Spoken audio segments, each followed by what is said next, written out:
എല്ലാവർക്കും നമസ്കാരം. ഇന്നത്തെ ശുഭചിന്ത.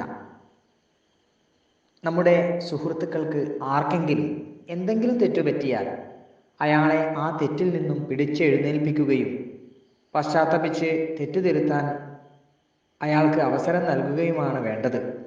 അല്ലാതെ അതിൻ്റെ പേരിൽ ജീവിതകാലം മുഴുവൻ അയാളെ ക്രൂശിക്കുകയല്ല.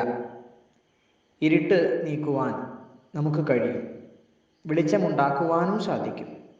മറ്റുള്ളവർ എന്തു പറഞ്ഞാലും മറ്റുള്ളവർ എന്ത് വിചാരിച്ചാലും നിങ്ങളെപ്പറ്റിയുള്ള ശരിയായ മതിപ്പ്, നിങ്ങളെപ്പറ്റിയുള്ള വിശ്വാസം നിങ്ങൾക്ക് എപ്പോഴും ഉണ്ടായിരിക്കണം.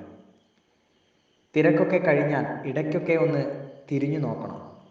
തിരക്കിനിടയിലും നിങ്ങളെ തിരക്കിയിറങ്ങി പരാതികളില്ലാതെ തനിയെ നിൽപ്പുണ്ടാകും നിങ്ങളെ മാത്രം വിശ്വസിച്ച ചിലർ. എല്ലാവർക്കും നന്മകളുണ്ടാകട്ടെ. എല്ലാവർക്കും ജീവിത വിജയം ഉണ്ടാകട്ടെ. നന്ദി, നമസ്കാരം.